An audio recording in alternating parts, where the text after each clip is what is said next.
I want to welcome you to the September meeting of the Residents Association, and I will start by reading the fire code.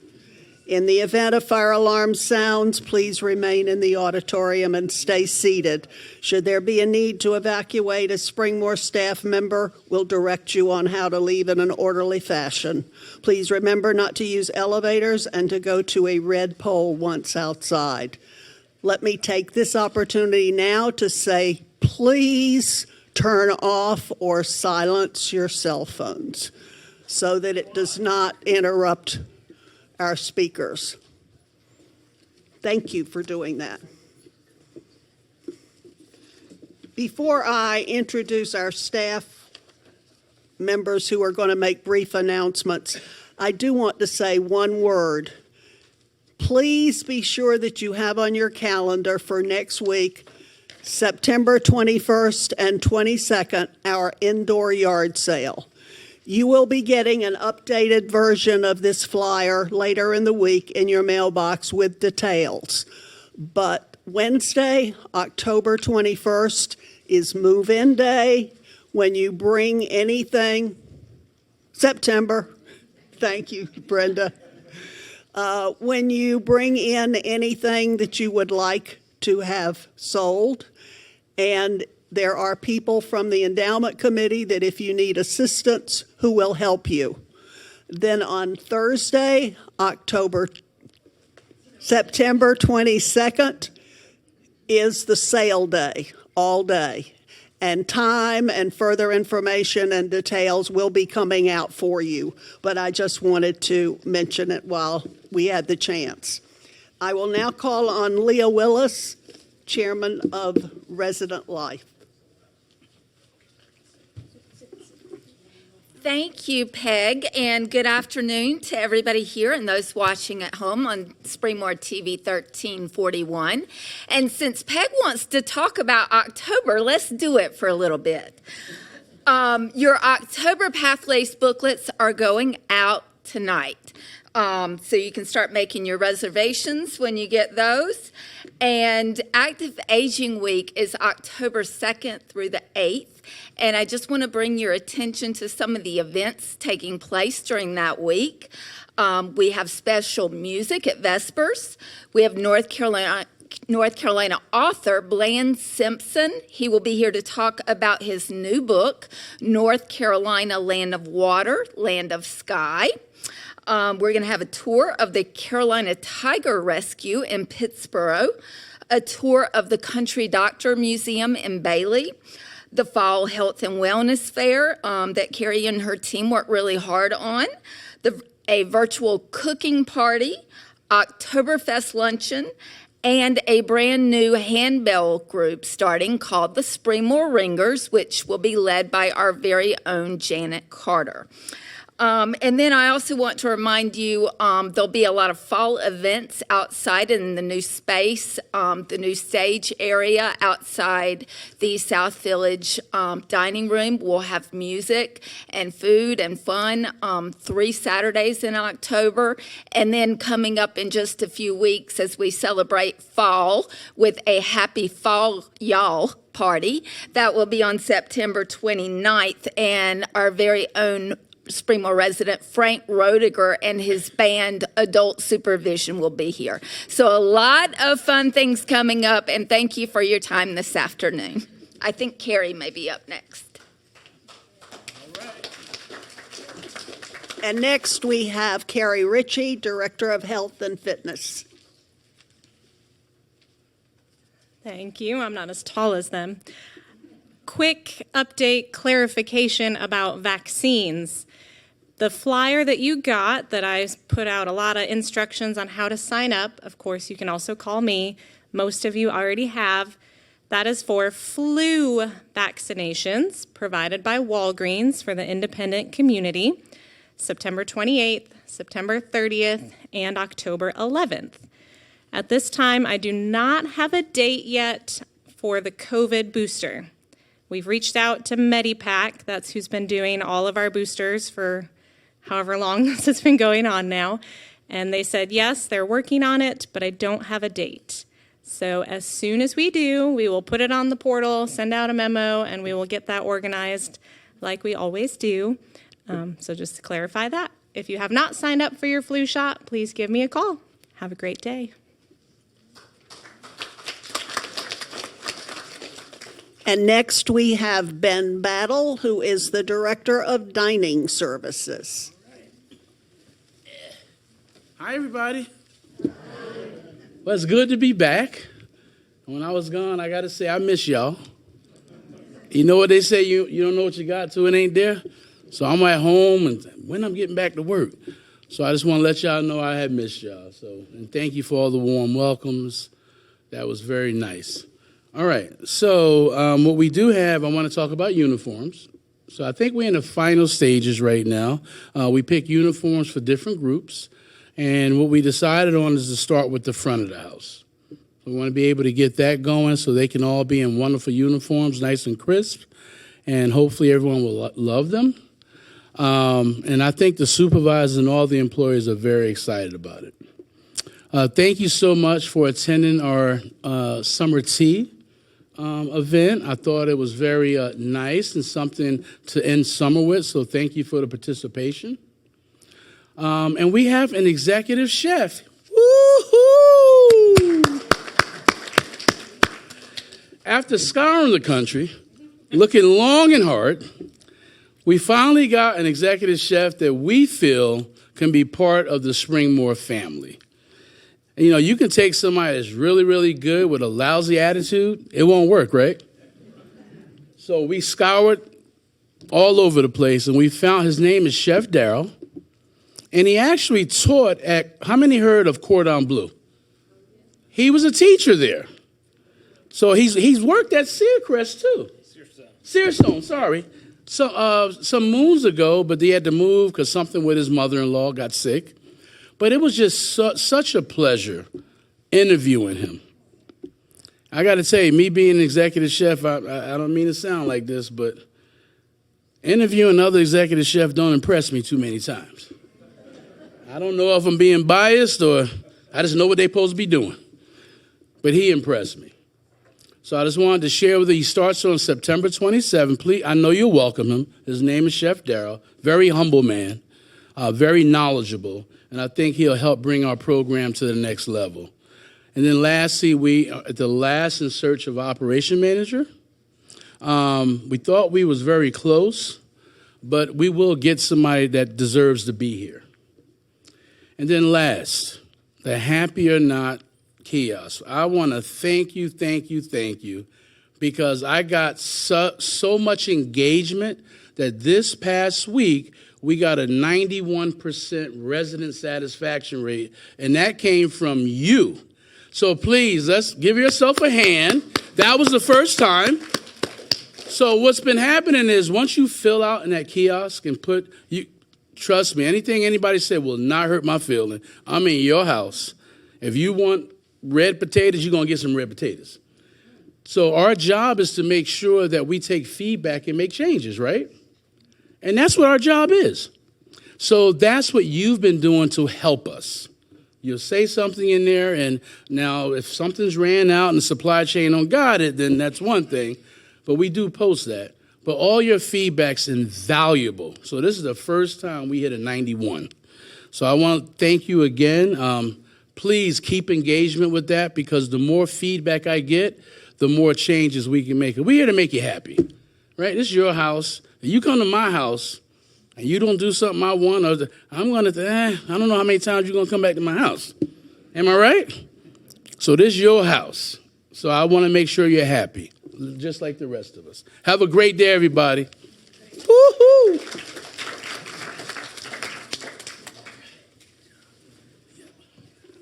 And now we have Lori Higgins, our chaplain. Ben is a hard act to follow, but good afternoon, and just a couple of quick announcements on behalf of the chaplains. We begin our book study, our fall chaplain book study, tomorrow in both North and South Village, studying the Richard Rohr book, Falling Up, and if you are interested in that, please let Juliana or myself know. And there are reading guides outside both of our offices. And you will see in October Pathways that there is a blessing of the animals. And we are preparing for our annual memorial service as well. And lastly, we are very happy to announce that we will restart Vespers in the Health Center. And that will be a worship service. And if anybody is interested in volunteering as a convener or assisting with that, Judy Grant is assisting us in helping those residents in the health center worship. So thank you very much.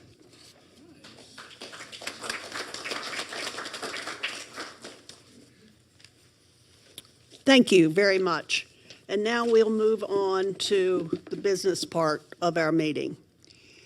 The Constitution and bylaws of the Residents Association are very specific that at the September Residents Association meeting, the nominating committee shall report to the group and with a slate of officers. The executive committee voted and appointed the nominating committee, which by bylaws must consist of 5 members.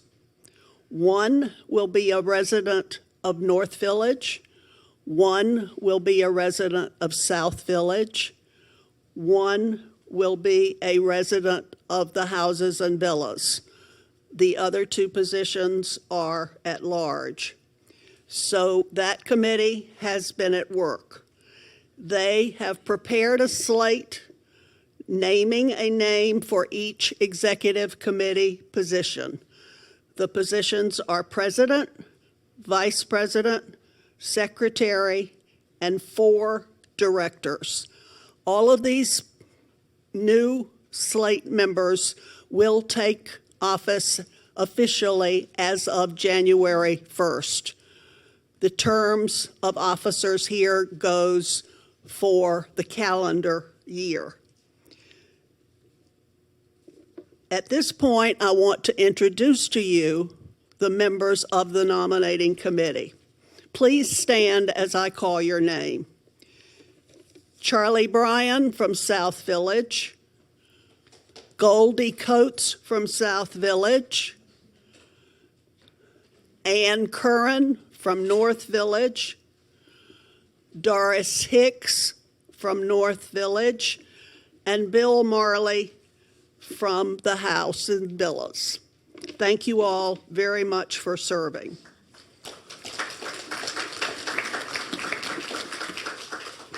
A further specification of the bylaws is the slate will be announced this month in September.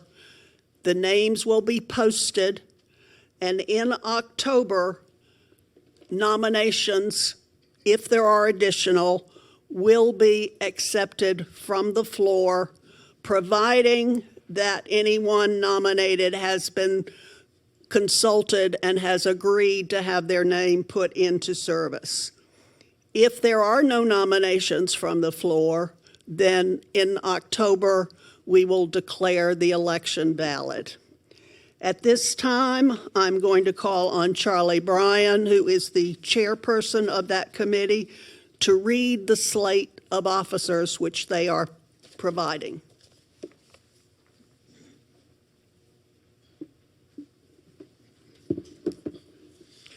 Thank you, Peg. And I want to, is that better? Okay. I want to thank Peg, and I want to thank the members who served with me on the committee. They did a fabulous job and were very good people to work with. So thank you all. For the office of president, the committee nominated Alan Page. Would you please stand, each one as I call your name? For vice president, we nominated Jim Epps. For secretary, Mary Alice Hale. And for directors, Jim Bundy, Jim's in the back. Barbara Smith, over there. John Robinson, over here. And Sylvia Doles. Where's Sylvia? In the back there. Okay. Thank you.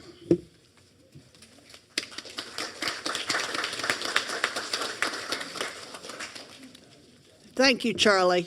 And I want to say that they certainly did not have an easy task. I can tell you, after serving as president 2 years before and another year this time, I have heard excuses as to why people can't do something that you would never believe. At this time, I'm going to call on Dave Waters, our vice president, to give you a very brief preview of our October meeting.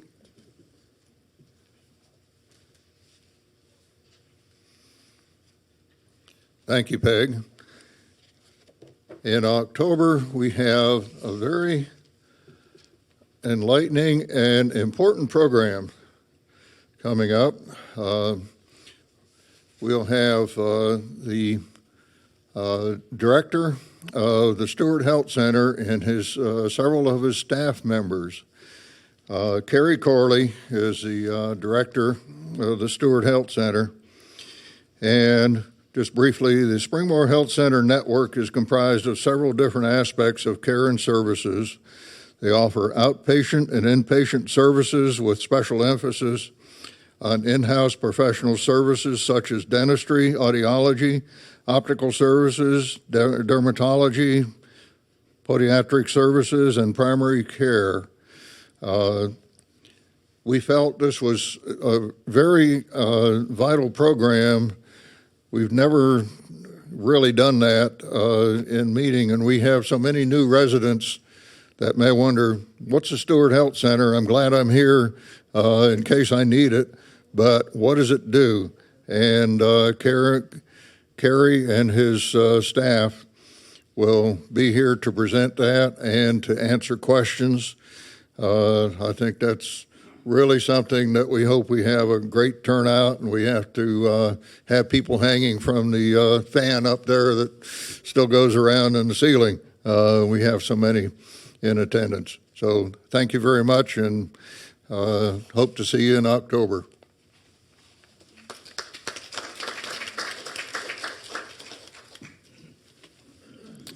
Thank you, Dave. And now we'll turn to the budget part of our program. And I will call on Philip Haubenreiser, who is our controller, to take over the discussion.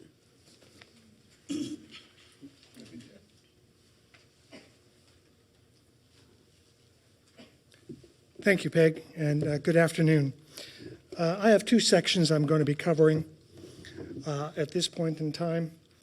The first section has to do with the meal plan options. This is something that we implemented last year. And so the meal plan options that we have, the traditional meal plan is that everybody gets one meal per day included in their monthly service fee. At the request of the residents, last year, we implemented a reduced meal plan option. And that reduced meal plan option entails approximately 15 meals per month to the monthly meal to the service fee. What happens is that there's a reduction in the service fee actually on a monthly basis. If we look at the slide that I have up right now, on the left-hand side, you see the characteristics of and the details of our traditional meal plan. The traditional meal plan allows for $514 in a meal plan allowance, and that's on an individual basis. The maximum carryover is $514 or 30 days worth of meals from month to month. There is no billing credit because it's included in the monthly billing statement. Any additional amounts that you might exceed the meal plan on a monthly basis gets added to this next month's service fee and is itemized and detailed as to what transaction and what the charges are. There is no requirement to change to opt in or opt out of the meal plan if you stay with the traditional one. And along with our monthly billing statements, the fee increases and the monthly billing plans for the regular meal plan takes effect October 1st. If we look at double occupancy for married couples, we're looking at $1,028. If we just go down the slide, is the monthly allotment that you have. You're allowed $1,028 in carryover. And again, the same conditions apply with no credit to your monthly statement, and additional charges as they're incurred will be visible on your monthly bill. Moving to the right-hand side of the slide, you see the reduced meal plan option. The reduced meal plan allows for $355 in meal credits. There is no carryover if you do not use your full meal allotment from month to month. You receive a $159 credit to your monthly billing statement. That's one of the significant differences between the two plans. Again, if you exceed your meal plan allotment, it's not a problem. You'll be charged on your next month's billing statement whatever the meal charge is that you have incurred. And you will be charged at the normal meal rates. There is a sign-up requirement. That deadline was September 9th, last Friday, but we're still working on it, so if we get it today or tomorrow, that's fine as well. And the renewal period, it kicks in October 1st. So the major difference here is if you were on the reduced meal plan last year, you needed to opt back in again this year. It resets itself. So every year you have the option of choosing which meal plan you wish to be on. For a couple, the differences again is strictly in the amounts of the meal plan value and the credit that is offered. The meal plan value, the allotment is $710 for a couple. Again, there is no carryover. Any amounts that you do not use in a month will be lost. And the meal credit that you're given on your monthly statement will be $318. Now, in both plans, if you have intentions of being gone for a month, all you need to do is inform us in the business office, D, and you give it to us in writing, and we will suspend your meal plan for the month, and a credit will be issued. So again, that's another benefit that we have in both meal plan options. So for those of you that still travel, might have a vacation home somewhere, we do recognize that, and we do allow, if you are going to be gone for a month at a time, we do make the adjustments as required.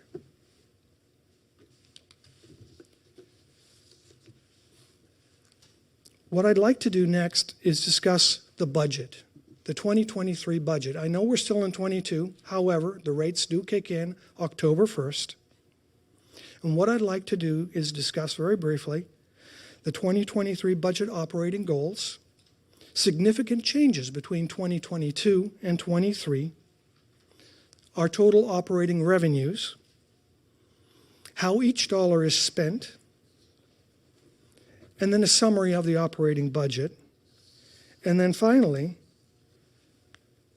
the rates and the historical rates that we've had over the last couple of years. If we look at our goals, we do a top-down and a bottom-up budget. And what that basically means is we're reviewing all of our revenue sources, as well as all of our detailed expense line items that make up our budget here within Springmore.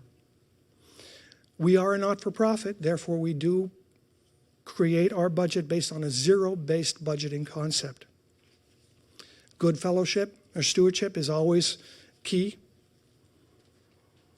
And who's involved and what's involved in the process? Well, every department head is included.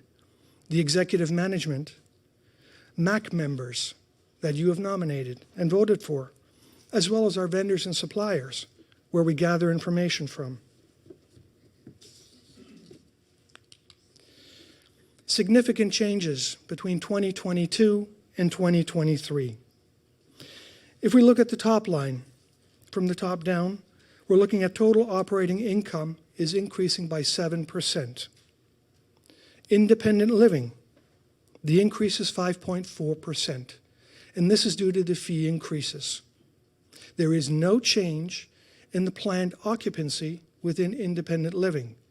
We have been budgeting for at least the last 5 years with an occupancy of 95% from a financial perspective, and we are maintaining that level of occupancy for the new budget. That is an indicator of how strong our wait list is and what type of job our marketing department is doing for all of us in keeping the units occupied. In the Stewart Health Center, we're seeing an increase in revenue of 10.7%. Now, some of that is fee increases, but there's also a significant change in the budgeting concept. Last year, we budgeted for an occupancy of 100 residents within the Stewart Health Center. This year, based on current occupancy and the trend that we've been experiencing over the last 8 months, we have opted to move the occupancy up to 105. And that's good for all of us. Home care revenue. Can you adjust the mic there? Some people cannot hear. Put it closer. Home care revenue is increasing by 17.2%. The reason for the increase is that we've been doing a better job of being able to fill vacant positions and being able to provide the services for the residents who are seeking those services in-house. I'm sorry, somebody has a question on home care? No. Now, I would like to stress that home care covers its own expenses. So those individuals that require and utilize the home care services are the ones that pay for the home care. It is not that it is included in everybody of all independents, residents, and everybody pays for it, whether they use it or not. I just wanted to make that clear. If we look at the operating expense side of it, we're planning on increases of 7.2%. Personnel cost increases are 4% for the year. That's what we're planning on, increases for all of our staff. Our Stewart Health Center, the budget increase is 7.6%. Part of that is directly attributed to the increase in occupancy that we expect to have budget year, 100 to 105. Our reserve funding is going up by 5.1%. Many of you, I'm sure, have seen the construction that's been going on for the health center, and that will continue for at least the next year, I believe almost 2 years. So we can gauge the progress through our windows, at least I can, and it's nice to see. Food cost increase, 5.7%. Ben is being hit across the board with increases, whether it be the bird flu virus, whether it be swine, commodity cost increases, transportation cost increases. He's getting hit throughout his budget line items with increases from vendors. Security cost is going up 10.6%.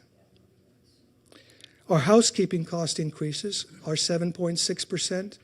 There, a lot of it has to do with the chemicals, cleaning solvents, things of that nature that are being passed on by our vendors. And building services has an increase of 9.9%. Again, predominantly increases being passed on by our vendors. I mean, we're all experiencing it, whether we go to the grocery store or whether we go fill up our gas tanks. Everything is going up, and we're seeing no exception there.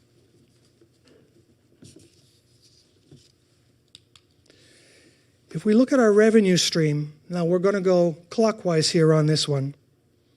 The first one I'd like to mention is independent living. Independent living is $20.151 million in expected revenue. That's almost 60% of the total revenue for Springmore.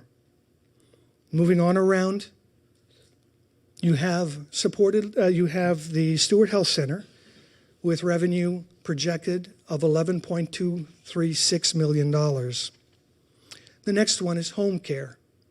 Home care is just over $1 million, $1,085,000 in expected revenue for 2023. And the balance of our revenue to make up the $33.825 million in revenue is $1,351,000 in 41 various line items of revenue that I have to plan for. And that can be anything from catering events to the convenience store, you name it, we've got it. There's 41 line items that I have to look at during the budget process.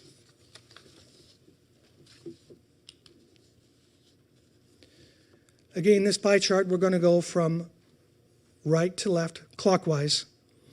We're looking at how each dollar is spent. The biggest expense that we have as an organization is the Stewart Health Center. It makes up 22% of every dollar of expenses. The next is food. Food and our food services make up 19 cents of every dollar spent. The next is reserves. Reserves at 18 cents of every dollar. Then general operating. General operating are items that we do not identify as an individual department or category, and we put them into general operating. That would be heating costs, electricity, water usage, legal costs, things of that nature. Housekeeping is 6 cents, as is building services, also account for 6 cents of every dollar spent. We then have administration, which includes myself, Brandon, the chaplains, and a few other departments as well, and individuals at 4 cents. And then everything I haven't mentioned is 13 cents, and that makes up the difference. This chart just gives you a different view or perspective, and it breaks it down into the individual departments, right down into grounds, which is 1 cent of that 13 grouping at the very end.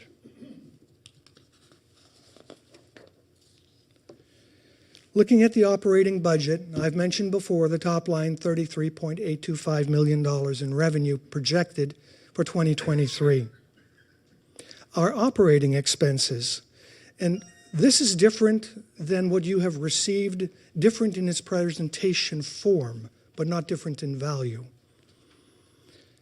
What we do here is we want to identify for you the cost of personnel and salaries.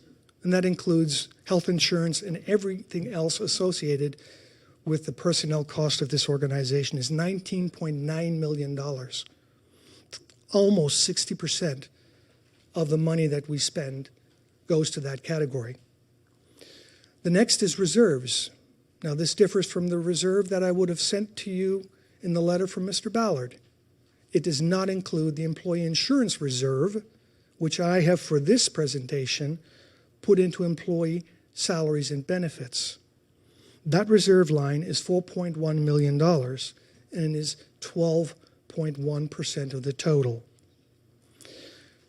Food and Sodexo contract, because we buy the bulk of our food through a contract with Sodexo, is $2.8 million. That's the projection, and that equals 8.4% of the total.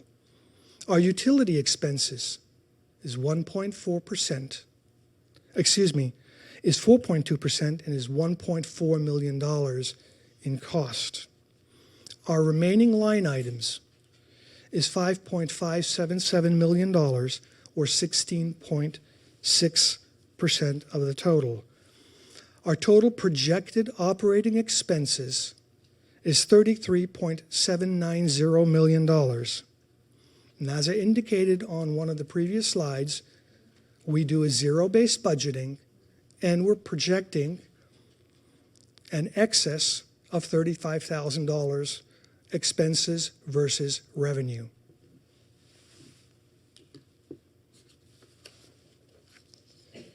In order to accomplish this budget, we've had to increase our rates, and this was communicated to you at the beginning of August. Independent living and supported living, the increases effective October 1st are 5.2%. For the Stewart Health Center and Clayton Wing, the increases will be 5.5%.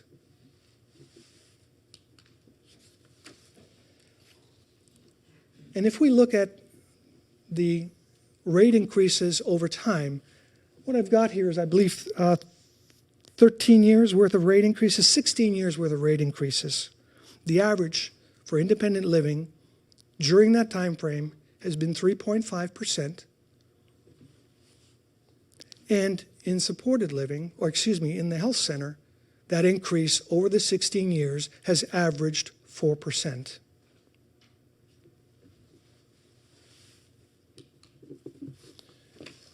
And that's it for my part.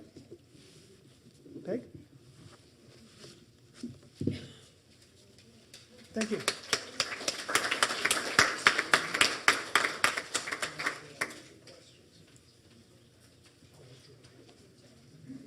Thank you, Philip. At this time, Brandon Hare, our executive director, is going to speak to various questions which you had an opportunity to submit to the Management Advisory Committee, and he will discuss those. All right, good afternoon. Good to see everybody. A good crowd today, so I'm thankful for that. I just want to take an opportunity to recognize two groups of people first. Actually, three groups, and then we'll start with our questions. But first of all, if anybody here is from the Management Advisory Committee, if you could just stand up just for a second. Anybody from Management Advisory? All right, these wonderful folks put in a lot of time to help. Thank you. To help.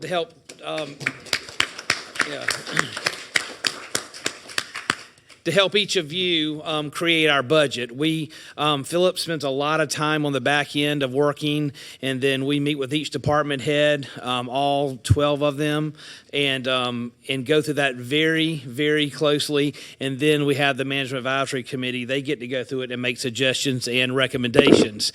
And Mr. Marley and his group does a great, great job to be advocates for you and make suggestions and really speak on your behalf. So thank you very much. I really appreciate all y'all do to help us make that come together. Are there any, I know Mr. Marley's here, are there any other board members here? Mr. Baxley, you in the back? I don't have my glasses on. So Mr. Baxley is one of our board members. He can stand up. Thank you, sir. And then Mr. Marley here for us, so we'll recognize them. The board has the ultimate responsibility of approving the budget, so they're the ones who get to vote on that. And I'm confident in saying that I think our rate increase, even though it was a little more than it has been average in the past, that our rate increase is about as good as you're going to see in our industry. We're hearing a lot of people from other communities at 7, 8, 9%. So at 5.2 for IL and then 5.5 in the health center, I feel very good about that. I know y'all are out and about, y'all are smart, you read the news, you shop, things are expensive, and to have an increase of that amount, I think says a lot for the board and the management advisory and all of our staff that work hard to try to keep expenses down. So lastly, I'll introduce two gentlemen back here, Mr. Kyle Dilday and Mr. David Ammons, both from our management company. I think everybody knows them, but wanted to welcome them.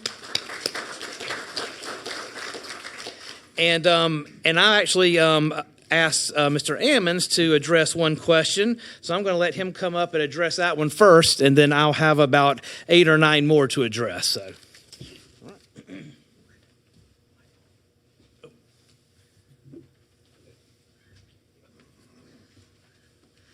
Thank you. I will tell you, it may take me longer to get up here and back than the answer, so I apologize for that. we appreciate all the questions. We've been answering these for years and years. I do appreciate also that Brandon now answers the vast majority of them after my years of having that pleasure. But the question that was asked, and it's a little bit technical, so I want to give you sort of the broad answer, and then a comment at the end. And if you have more questions, feel free to let us know. And that has to do with someone asked, what are the notes receivable on Springmore's balance sheet of $35,320,000? Those are notes that are owed back to Springmore from the developing entities from 1984 to 1987. And the way things worked, can't quite work that way today, but the way things worked then was the original entrance fees were collected. A portion of those, that was very highly restricted as to how much of that could be then loaned to the developing entities to build the buildings. Well, it was my task at that time, but what I did was, as the notes required, we averaged the interest rate, prime interest rate for a 36-month period while those notes were being made, and it came to 8.78%. The note then said you take that average and you add 1% to that, and that's the amount of interest that Springmore will receive for those loans to those entities. So Springmore receives 9.78% interest on those. That comes to $2.66 million from one of the entities, the larger of the two, and $789,000 from the other one.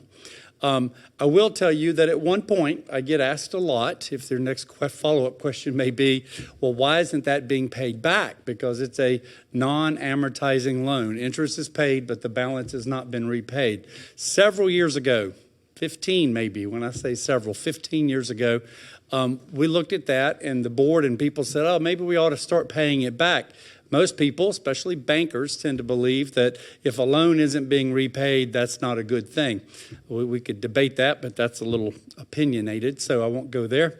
But so we paid a payment or two, and then the board and others realized, well, wait a minute, where are we going to invest this money once we get it back that we can earn 9.78%? And we decided there weren't too many places on a conservative direction that you could get 9.78%. So the documents were structured such that it's not paid back. It is paid at the discretion of the companies who borrowed the money. So it could be paid back if they chose to do that. But Springmore Inc., we don't want to ask them to do that because then we would be trying to get 9.78%. And as you see in your own investments, but a better example in our case is the Springmore Endowment Fund that we do a lot with, and we have a goal of what we can make, and that goal is typically 7, 8, 9%. So while the stock market has done really well lately, as you know, in a conservative setting, getting that is hard to get. The next point is one that I hope makes sense to you. I want to not leave any cards on the table, but it might be a little confusing, and that is Springmore separates its assets and its banking and its budgeting and everything from equity in one hand and operating in the other.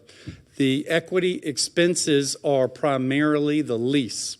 Used to be a bank loan, but we paid that off, borrowing a little bit right now to do the construction, but we haven't had a bank loan for a little while.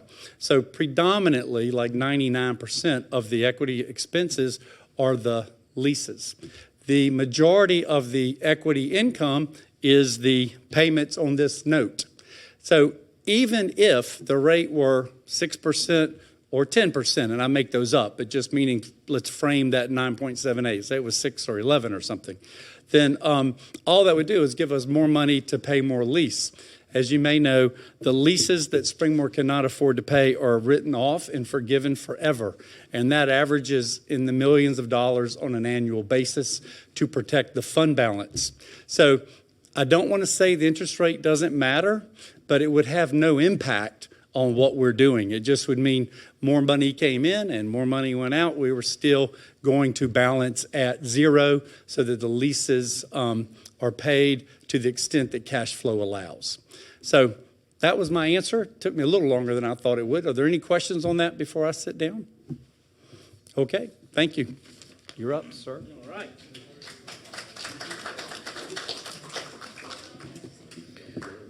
All right, y'all get all that? In all seriousness, it's a very unique and really awesome situation we have here. And Mr. Marley made a good point and reminded me to inform y'all that we have hard copies of our disclosure statement in the business office, and you can find it online. And all of that is written in there. You got to dig through it a little bit, but each year we have to publish that twice a year for public knowledge of all of our accounting and all the important things that go into having a nonprofit. And so a lot of that is in the disclosure statement. So if you want to stop by the office, there's about 8 or 9 copies in there now. And then we can grab you. We can make as many as you want to have, or you can go online under the Department of Insurance and look under Continuing Care Retirement Communities, and it will come up. So. All right, so I've got 7 questions to answer, but a couple of them have multiple answers. So I'll go through these not fast, but thoroughly and not ramble on too much. And as always, if there's anything that you want to ask me after the meeting or tomorrow or next week, please do. We try to keep questions because it's already, it's getting late. 3:45. We'll answer the ones that were submitted. We try to really stay on schedule with that and make sure we have a deadline, and then I'll be happy to answer anything after that. So, all right, the first question. Read this. It says, I and many other North Village residents would like to know how much money was spent on the South Village stage, especially since we're all expecting a large fee increase in October. In the total, please include labor costs for removing several trees, dismantling the pergola, the cost of materials, and stage construction labor. We appreciate you've done many improvements to the North Village campus, but they are much more useful, like the gazebo, because they can be used every day and not just infrequent and special occasions. Thank you for being transparent and sharing financial information such as this with us. So we always want to be transparent with y'all and share as much as we can. I can tell you for all those things that were asked, to build the stage, the labor, the materials, the tree removal, the landscaping, the power, all of that cost us under $15,000 to build the stage. So I feel good about that. I think that's a very good investment for us. And the whole goal is not to have it used so infrequently. We want to make sure it's used more frequently. Leah's got some programs already planned, and I think it's a nice asset to have at Springmore, and we hope to use it more on a regular basis. All right. Next question here. This comes from Miss Betty Hanson over in South Village. Miss Betty says, I'm a resident of South Village. Every time I walk, I've enjoyed stopping to sit on the swing, which was located near the croquet court. The swing was removed when the outdoor stage was built. Many other residents who also walk miss the opportunity to sit and rest on the swing for a few minutes. Please put up another swing in South Village to replace the one that was removed. So I'm happy to announce that is back up. I think it was put back up Friday. I've had a couple of residents call and say thank you for that and say that they were excited to have it back up. So I just regret it took a little longer than normal to get back up, but I hope you all are enjoying that if you live over in South Village as much as you did before. All right. Next question is from Miss Ellen Browning. Talks about landscaping. Says one of the big selling points for Springmore is the lovely tree setting. Many trees have been cut down this year. I hope you plan to invest in new trees, either hardwood or fruits, to maintain the feeling of a rural environment. Please say yes. So I will say yes, we are, and yes, we will, and we have. I agree 100%. 9 times out of 10, when I meet a new resident, I always ask them, why they decided to move to Springmore, and they always, 9 times out of 10, will mention landscaping or the grounds. And I'm very biased, but we do have the prettiest grounds of any retirement community that I've ever seen, and I know y'all appreciate that.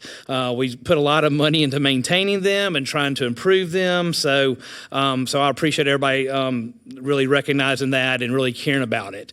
So I went to Tom and asked him to give me some fun facts I could share with y'all. So there's 3 main reasons why we have to remove trees. So I thought I'd go over those and tell you what we have planned briefly. But the first one is for potential safety. About 70% of the trees we remove are for safety reasons. Is Mr. McGaffin in here?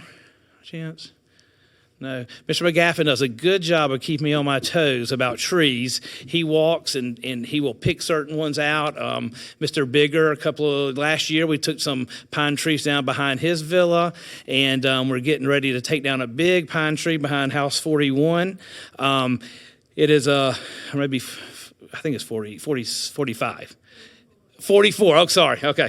Yeah. So we're about to take a big one down there. So that was a potential safety risk that we felt we need to take that down. So we continue to look at that. The next one is disease and dying. Some of the trees are over 38 years old when they were planted here when this was first built. Some of them are natural, so we have to remove them due to that. And the other 5% is from storm damage. So obviously some fall down, some may get hit by lightning, things of that nature. So that is why they're removed. But over the past 20 years, Tom told me he's planted about 200 different trees in replacing or sprucing up areas, and he plans to plant some more this year in late fall all the way into mid-March. He said that's the best time to plant those things. I'm not a great landscaper, but I trust him on that, and he does plan to install some here the end of this year and first of next year. All right. Let's see. The next one comes from Mr. Ritter over in South Village. Mr. Ritter submitted a question last year similar to this, so this is kind of a follow-up question, and I won't read the one from last year, but this one is, it's a two-part question. It said, would Springmore provide an alternate, more price-competitive internet-only option? If not, why not? And B, if not, would Springmore allow us to drop cable TV for a bill credit, much like the limited meal plan credit? We could then use the credit to purchase a streaming service running on Spectrum Internet access. I'm sure you're aware that the increased use of streaming has surpassed the declining cable TV connections in the U.S. This would not necessitate the elimination of our internal 1341 channel. Thanks for your consideration. So we have looked for something different, and unfortunately, there's not a lot of options out there. Spectrum is kind of the 800-pound gorilla, and they're about the only company that can service a place like this with multi-dwelling units. I think I've mentioned this before, but I've called about every retirement community in the Triangle. They all use Spectrum. It's just the one that can provide us the service for so many units. Also, we're under contract with Spectrum, so we can't allow another company to come in and provide service if we're under a contract with them. So we always try to look for any other options. Randy is looking into one. He does not have an answer yet back from the contact he has. So if anything comes up, I'll let y'all know. And as far as the meal credit or credit for the cable bill, we can't do that either. And I'll tell you why. We pay a bulk rate each month for cable. So let's say it's $5,000 a month for everybody to have cable. And it doesn't matter if y'all watch it or not. We still have to pay it. So if 100 people wanted to opt out of cable and I turned access off to your units, we're still paying the same amount of money. It's just a bulk rate. So we can't pick and choose, unfortunately. Just like the swimming pool, if you don't use it, you still pay for it. The bus, exercise classes, those type of things. We try to unbundle as many things as we can to give y'all choices like the meal credit, but there's just not a lot we can do. So the meal credit, we can do that because, as Philip mentioned earlier, we can buy less raw food. So if less people are needing less meals, we can again buy less raw food, which can pass the cost savings along to you. But unfortunately, with that bulk agreement, that's just not possible.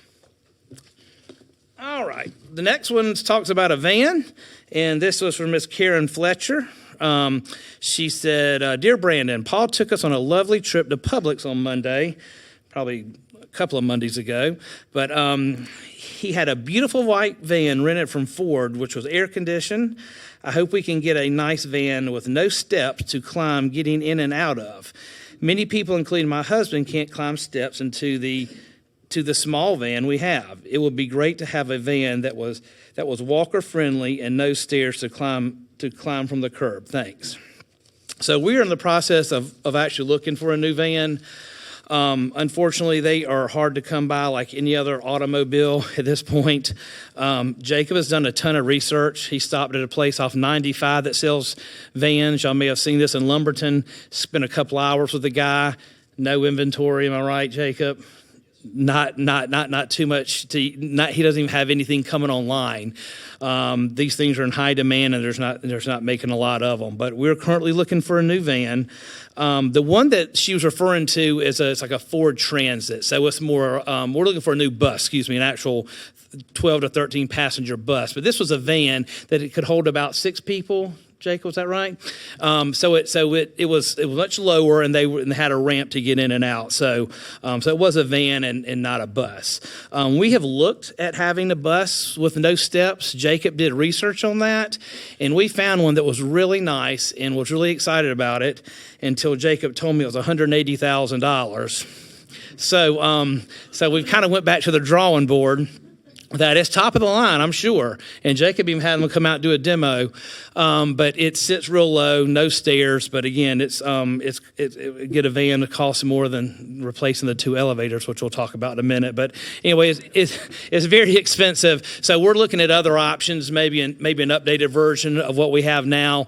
But any van in general, or bus, is just hard to come by right now. So, but we do. Hopefully, we can find something that does sit a little lower to the ground. That maybe there is a ramp we can get in, but the lift is the lift, and anybody can go up on the lift. It's just a little more time consuming, so we'll continue to look for that. It's just taking a little more time than we expected with supply issues. All right, got 2 more. This one's a 4-part question. This is for Mr. Raymond. Over in South Village. I'm going to summarize this. Mr. Marley did a good job of summarizing these. So I'm going to read what he summarized and give you the answer. I'll answer each one before I answer all of them. A recent late night or early morning fire alarm in South Village was not heard by many residents. After talking with several neighbors who also did not hear the alarm, many residents do not hear fire alarms at night because they remove their hearing aids before going to bed.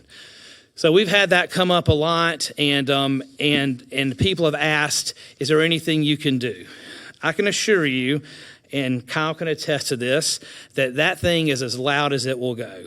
He even had the company come out, am I right, Kyle, years ago, and see if it could be turned up anymore. And it's blistering when you're in the hallway. It just makes me just feel sick. But I realize when you're in an apartment, back in your bedroom, your hearing aids are out, that it's hard to hear. So remember, we have a process in place where if it is a real fire and a real emergency, a staff member or the fire department will come along and knock on the door just like we do the fire drills. So again, if it's a real fire and y'all need to leave, staff, during the day, we have certain staff assigned. If it's at night, we use the health center and just have a skeleton crew back there so the health center staff can run over there and start knocking on doors. And then the fire department will be here very shortly if that ever happens. So we will make sure we come in. Don't be alarmed if it's in the middle of the night and we're waking you up. But we will come in and make sure you get out safely if there's ever emergency. So please remember that. That is our backup system. We have master keys at the front desk with a list of where everyone lives and what section you live in so we know where to go first. All right, that was number 1. Number 2 is there is a push for people to switch from vehicles that depend on gasoline to electric vehicles. Does Springmore Management have any plans of installing charging stations for residents who purchase electric vehicles? Yes, we do, and we have one being shipped the 28th of October. So we are excited to have a charging station in both North Village and in South Village. North Village is going to be what they call the front entrance at the top lot. The very last 2 spots will be set up for the charging station. Each charging station has 2 cords. So over in North Village, you can have 2 cords to do 2 cars at the same time. And in South Village, when you go back around behind Valley, right there on the curb where the recycling is, we're going to have a station there. So we're going to start with 1 at each place and see how it goes. But we've got a lot of people asking that. This is becoming a very, very common thing at communities. I know I wrote something a couple of months ago about having the biggest and the best and the most newest up-to-date thing, but this is becoming almost just pretty basic. So we were able to get those, and just before anybody asks, yes, you'll have to pay to use them. It will not be free. So residents that do choose to use that or have an electric vehicle can pay through an app or pay through a card reader that will be attached to the machine. So nobody's going to be getting free power and then y'all having to pay for gas. So they will pay for it. But we'll get all the details out, more specific, but they are on order, and again, hope to be here on the 28th of October. The next one is a popular one. Is there an anticipated time for the replacement of elevators 11 and 12? So I brought the email from the elevator company, and I'm going to let you hear it strictly from them. And this is the gentleman who's our modernization manager, which means he just replaces all the elevators. He's in the Raleigh-Greensboro area.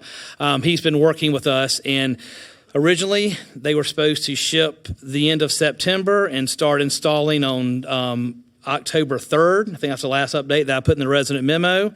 So I got this on Thursday. Brandon, I currently have the project scheduled to begin on 11/21. That's November 21.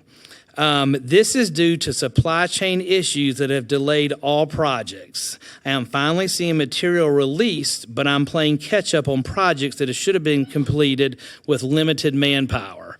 So again, supply chain issues and staffing. I know it seems like, it's getting better.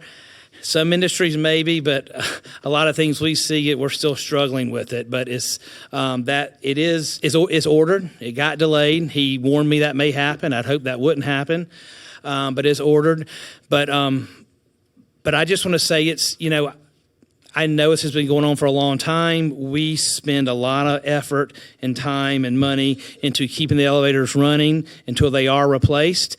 But we're very thankful to have 2 elevators. I know it's an inconvenience when you're used to having 2 of them running at the same time, but there's 99% of the time one running. Very rarely are they both down, and then we'll come in and have to deal with that. But, we're very lucky to have 2 elevators where one is usually running. So just please bear with me. I'm as transparent as I can be about anything coming straight from our vendor here. So we'll get those up and going as soon as we can. All right. Lastly, this is a 3-part question. It's from Ms. Fletcher again. I think Ms. Fletcher sent another one. Said, would you please, and thank you for these, all these questions are great, by the way, so thank you. Really appreciate y'all asking these. Would you please explain the difference between general operating expenses, building expenses, and administrative expenses? So that's a great question. So I made a few notes, but general operating expenses are all the things, the big things that make Springmore run. That's our electricity, our gas, our water, our telephone service, all of our license and permits, and even all of the insurance we have to insure a place like this, property and casualty and liability, all that stuff to make Springmore run. All those are general operating expenses.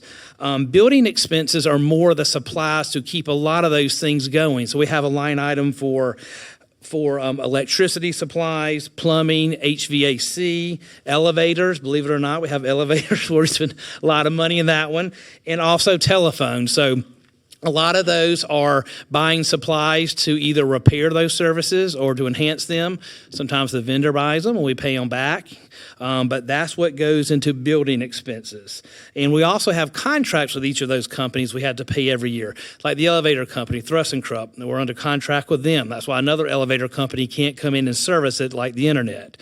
HVAC, we have Newcomb, we're under contract with them. Trying to think who else.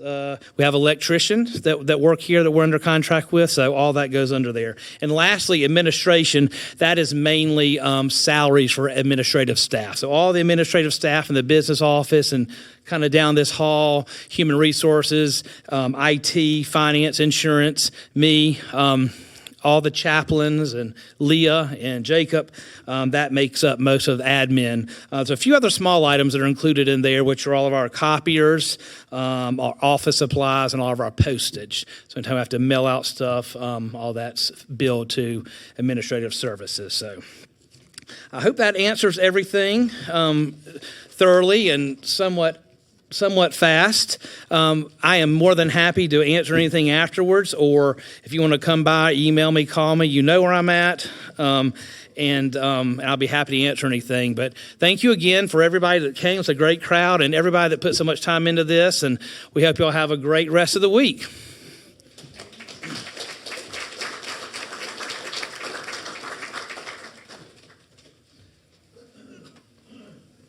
Okay, we are at that point in the meeting where we are going to draw for our door prizes. So if you will get out your ticket that you were given on the way in, and we will call the number. We're going to let Philip, for all his hard work, draw the numbers today.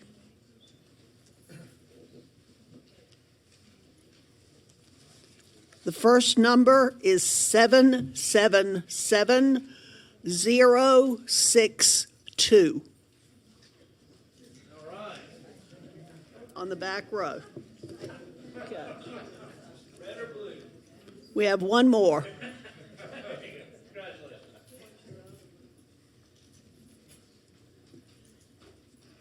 This number is 317001. Charlie Bryan, right there. Thank you. Let me just make a comment. Sure, absolutely. Real quick, those door prizes are direct from the nation of India. Video returned, I think, last weekend from 3 weeks in India.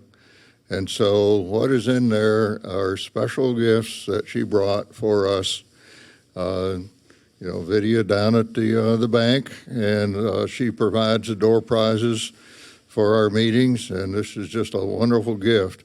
I kept my ticket this time in case I won, because I wanted to win one, but thank you all for coming. And Peg, you have closing remark? No, I will just say we will hope to see all of you at the meeting in October. Thanks for coming.